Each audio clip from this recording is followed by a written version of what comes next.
इस वीडियो में हम लोग रिसर्च मेथोडोलॉजी को लेकर डिस्कस करेंगे।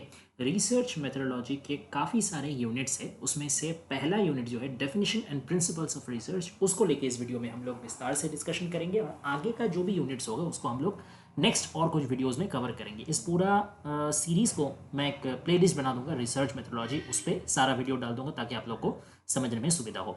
इस वीडियो के पीडीएफ आपको टेलीग्राम चैनल मिल जाएगा। टेलीग्राम चैनल का लिंक आपको मेरे यूट्यूब चैनल के डिस्क्रिप्शन में मिल जाएगा, वहां से आप लोग ज्वाइन कर सकते हैं। आइए वीडियो को शुरू करते हैं। सबसे पहले समझ लेते हैं कि रिसर्च होता क्या है। ठीक है, इसलिए रिसर्च का प्रिंसिपल्स जानने से पहले उसका डेफिनेशन जानना बहुत ज़रूरी है, उसको समझना बहुत ज़रूरी है। ठीक है, तभी हम उसका प्रिंसिपल्स जान सकेंगे, तभी उसका मेथोडोलॉजी को बढ़िया से समझ सकेंगे। देखिए, रिसर्च वर्ड को अगर आप ध्यान से गौर फरमाएं तो इसमें दो छोटे छोटे अंश आपको दिखेंगे। एक है री, आर ई री, और दूसरा है सर्च।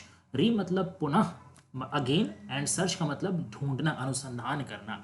तो दोबारा से ढूंढना, कोई चीज़ को दोबारा से ढूंढना, यानी उसमें कोई टॉपिक को लेके, कोई चीज़ को लेके जो एग्जिस्टिंग नॉलेज है, जो एग्जिस्टिंग इंफॉर्मेशन है, उसको थोड़ा और कंट्रीब्यूट करना, उसको थोड़ा और बढ़ाना और उसको एक नया एंगल देना, उसको एक नया पॉइंट ऑफ व्यू से जांचना, उसको एक नया एनालिटिक्स के तौर पे समझना, ये है रिसर्च। जैसे मान लीजिए आप कोई चीज़ को अगर पहली बार डिस्कवर कर रहे हैं या पहली बार ढूंढ के निकाल रहे हैं तो वो रिसर्च नहीं कहलाएगा।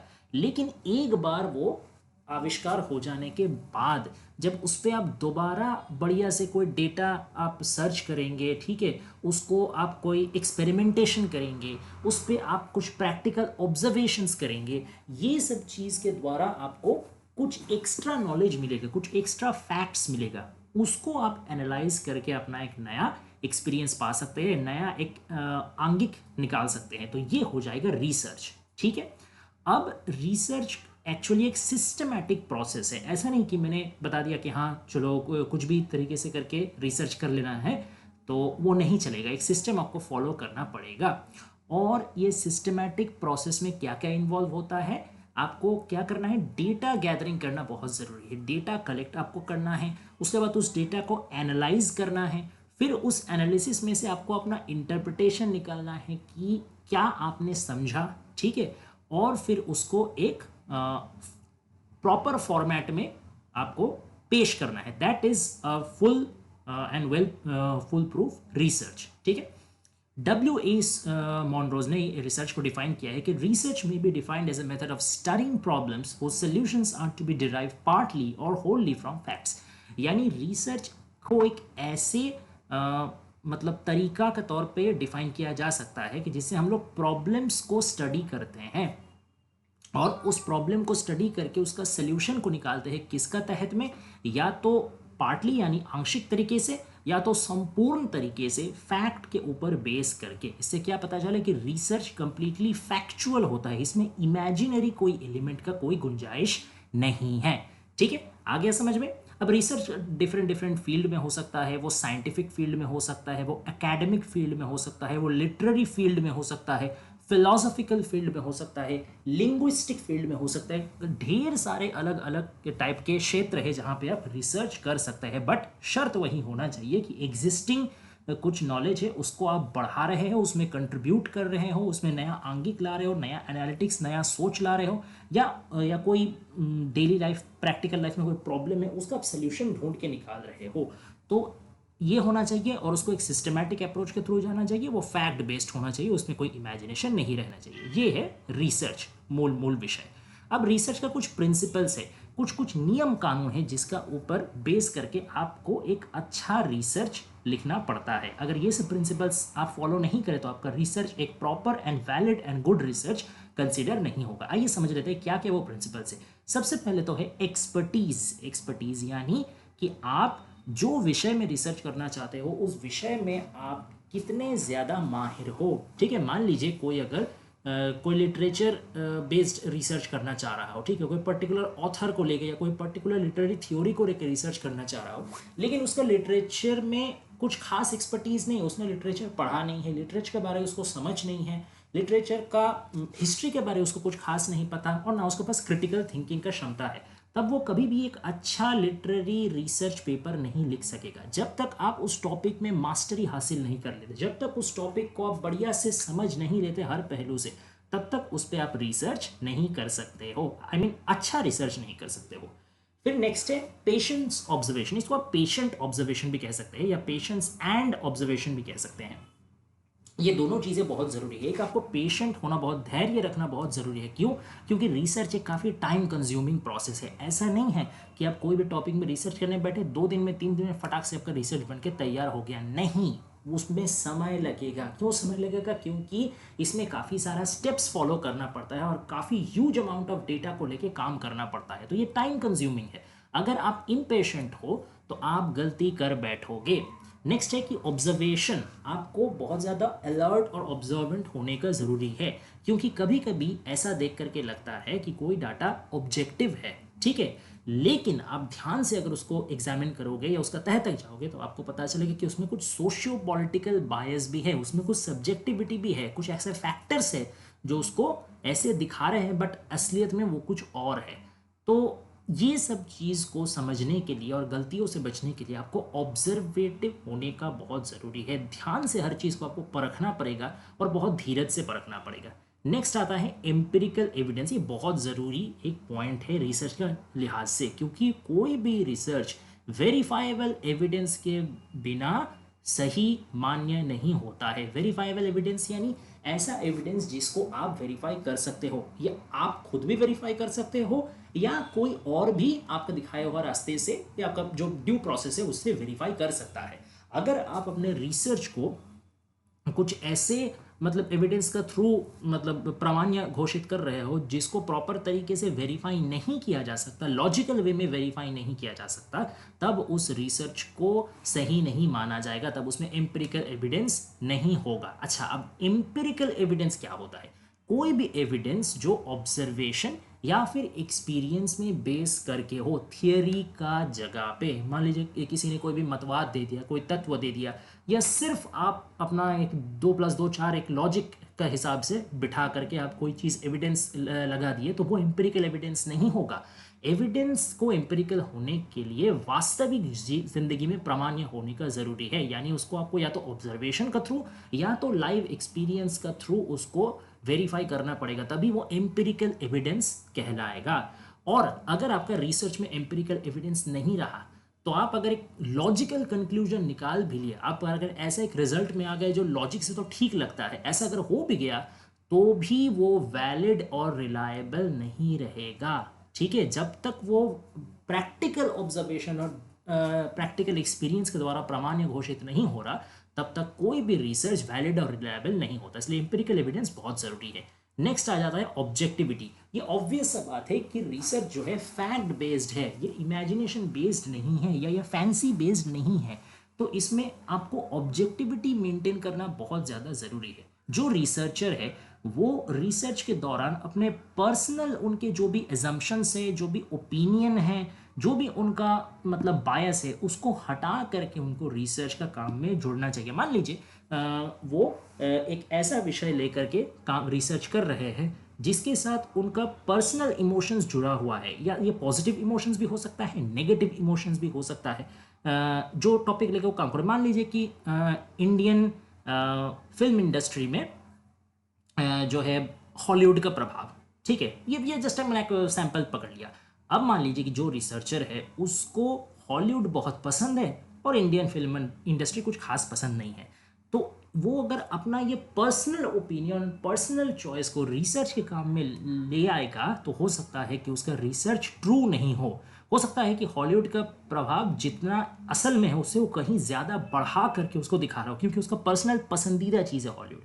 तो ये पर्सनल चॉइसेस, एजम्पशंस, ठीक है, ओपिनियन, लाइकिंग्स, डिसलाइकिंग्स, इसको हटा करके आपको अपना रिसर्च में उतरना है ताकि रिसर्च ऑब्जेक्टिव हो, इसमें आपका पर्सनल कोई भी चीज़ जुड़ा ना रहे। ठीक है, नेक्स्ट है सिस्टमैटिक अप्रोच। ये तो मैंने सबसे पहले ही बताया कि रिसर्च ऐसा नहीं कि आपका मन कर जैसे चाहे वैसे प्रोसेस में आप कर लिए, एक सिस्टमैटिक अप्रोच फॉलो करके आपको चलना पड़ता है। ये सबसे पहले तो आपको प्रॉब्लम जो है, जो रिसर्च प्रॉब्लम है, उसको डिफाइन करने पड़ेगा कि किस विषय को लेकर आप रिसर्च करना चाहते हो, आपका रिसर्च का टारगेट क्या है वो डिफाइन करना पड़ेगा। फिर आपका लिटरेचर रिव्यू आ जाएगा। Literature review in the sense होता है कि उस विषय में जितने भी डेटा मौजूद है उसको गैदर करना, ठीक है, फिर उस पर काम करना, स्टडी करना, फिर आपका हाइपोथेसिस आ जाएगा। हाइपोथेसिस यानी एक आप मोटा मोटी अंदाज़ा लगाते हैं कि इस रिजल्ट मतलब कोई आपका रिसर्च का रिजल्ट क्या हो सकता है या किस बिना पे हो सकता है, या आप डेटा एनालिसिस करने के बाद एक अंदाज़ा लगाते हैं, इसको कहा जाता है हाइपोथेसिस। फिर आपको क्या करना है, मेथड चूज करना है कि किस मेथड के हिसाब से, किस फॉर्मूला के हिसाब से आप अपना रिसर्च को आगे बढ़ाएंगे। फिर आपको डेटा कलेक्ट करना है और आखिर में डेटा एनालाइज करना है। जो कलेक्टेड डेटा रहा उसको आपको एनालिसिस करना है। ये सब एनालिसिस करने के बाद ही आप अपना हाइपोथेसिस को टेस्ट कर सकेंगे। जो आप पहले लिटरेचर रिव्यू करके, यानी पहले कुछ डेटा पढ़ के स्टडी करके आपने जो अंदाज़ा लगाया था, फाइनली प्रैक्टिकल ऑब्जर्वेशंस और एक्सपीरियंस के साथ उसको टैली करने के बाद, उसको मेल करने के बाद क्या आपका वो हाइपोथेसिस सही साबित हो रहा है, इसको हाइपोथेसिस टेस्टिंग कहते हैं। इसका बाद आप अपना रिसर्च का रिजल्ट या कंक्लूजन में आ सकते हैं। तो इतना सारा स्टेप बाय स्टेप गाइडलाइंस है, इसको फॉलो करके फिर आपको रिसर्च करना होगा। ऐसा नहीं कि बीच में 3-4 स्टेप आप जंप कर दिए, अपने से नया 4-5 स्टेप ला दिए। ये सिस्टमेटिक अप्रोच है, ये आपको फॉलो करना पड़ेगा। डन। अब नेक्स्ट आता है दो बहुत इंपॉर्टेंट चीज, कंफ्यूजिंग भी है लेकिन बहुत इंपॉर्टेंट है, ध्यान से समझिए। एक है वैलिडिटी, एक है रिलायबिलिटी। वैलिडिटी मतलब होता है कि कोई रिसर्च कितना हद तक एक्यूरेट है, कितना हद तक सही है, ठीक है। तो अगर कोई रिसर्च पेपर वैलिड है तो इसका मतलब ये होता है कि रिसर्च का उद्देश्य जो था, जो चीज़ के ऊपर बेसिस करके रिसर्च किया गया था, रिसर्च का रिजल्ट भी वहीं पे सीमित है या उसी पे फोकस है।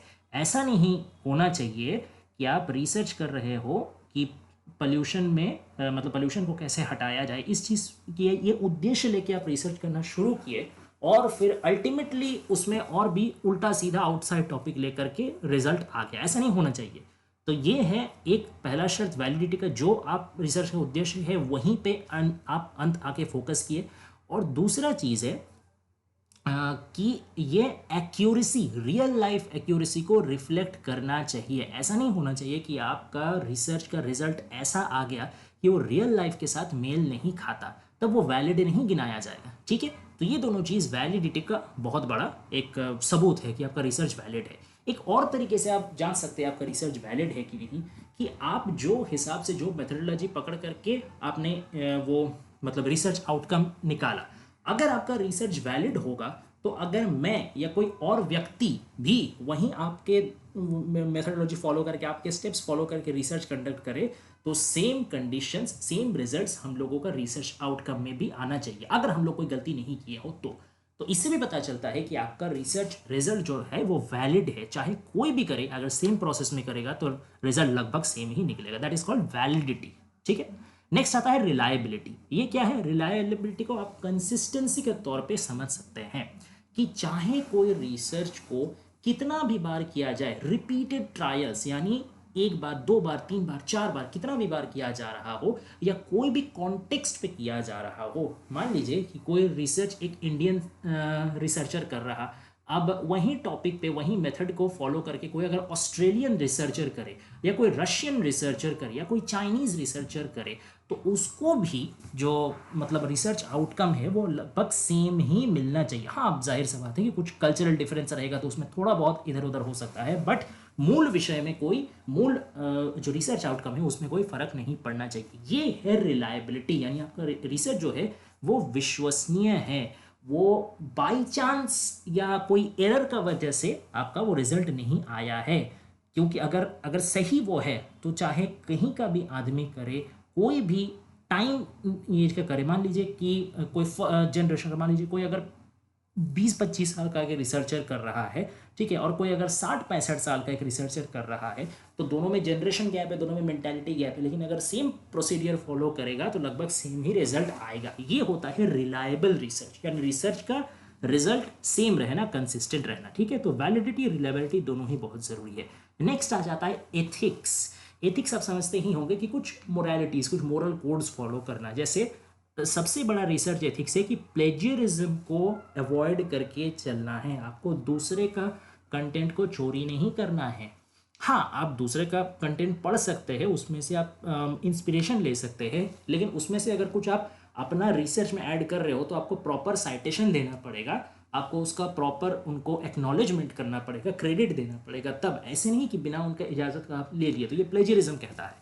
तो ये आप नहीं कर सकते, ठीक है। फिर आप अगर कोई एक्सपेरिमेंटल रिसर्च कर रहे हो, खास करके साइंटिफिक रिसर्च जो होता है, तो आप अगर उसमें कोई पशु पक्षियों को इन्वॉल्व कर रहे हो या कुछ इंसानों के ही ऊपर कोई चीज़ को लेके आप मतलब रिसर्च चला रहे हो, तो आपको ध्यान रखना है कि उनका ह्यूमन राइट्स में या फिर कोई भी चीज़ में कोई दिक्कत ना आए, उनका प्रॉपर कंसेंट लिया जाए, ठीक है, उनको कोई रिस्क ना हो, ये सब चीज़ आपको ध्यान रखना है। That is called research ethics. तो एथिक्स अगर आप नहीं मान के चले तो हो सकता है कि इसका जो लॉजिकल कंक्लूजन उसमें कोई गड़बड़ी नहीं आए, बट जो इसका ह्यूमेन कॉस्ट है और इसका एक तरीके जो पब्लिक ट्रस्ट है वो थोड़ा गड़बड़ हो जाएगा।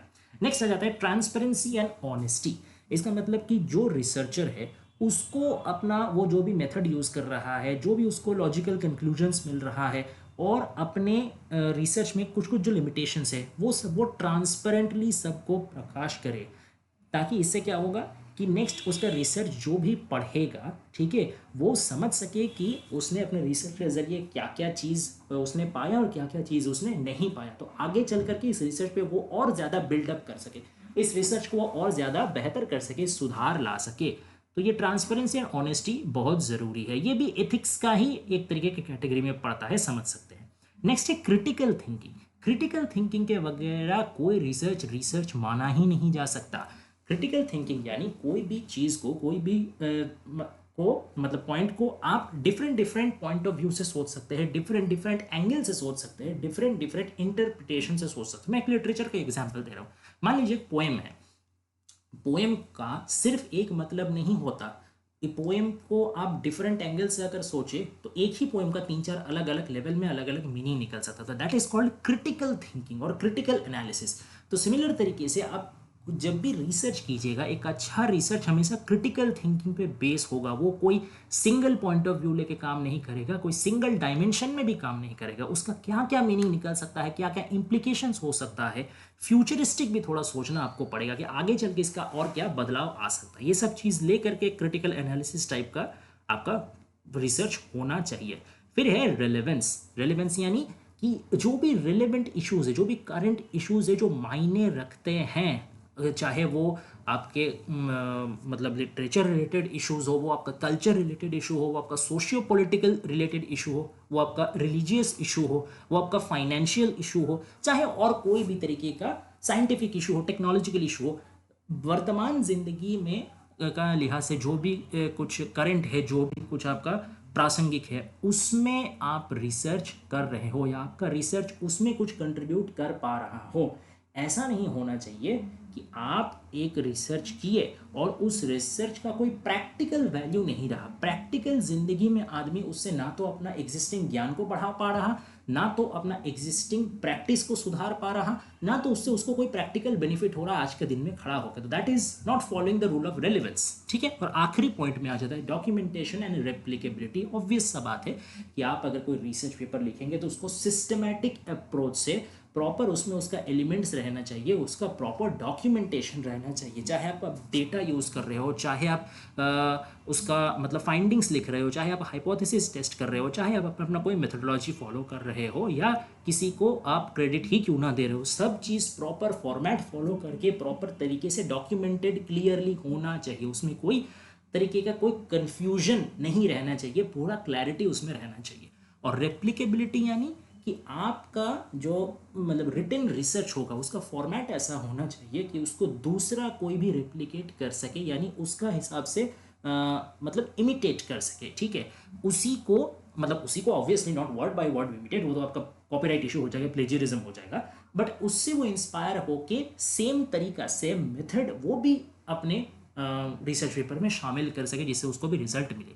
तो ये होता है रेप्लिकेबिलिटी, ठीक है। तो ये सब पॉइंट था जो एक रिसर्च का प्रिंसिपल में होना चाहिए, और ये सब रिसर्च प्रिंसिपल अगर आप फॉलो करते हो तो आपका रिसर्च जो है ऑब्जेक्टिव भी होगा, एथिकल भी होगा, वैल्यूएबल भी होगा और प्रैक्टिकल भी होगा। तो आशा करते हैं ये सब प्रिंसिपल्स आपको समझ में आया होगा। अगर वीडियो पसंद आए तो लाइक, शेयर और सब्सक्राइब कर दीजिए चैनल को, और नोटिफिकेशन बेल टर्न ऑन कर दीजिए ताकि नेक्स्ट जो भी वीडियो आए वो सबसे पहले आप तक पहुंचे। और ऐसी और भी कोई वीडियो चाहिए हो, प्रोज, पोएट्री, नॉवल, एनीथिंग, तो प्लीज़ कमेंट डाउन कीजिए, हम लोग उसमें जल्दी से जल्दी वीडियो बना के अपलोड करेंगे। Thanks for watching guys, please stay tuned.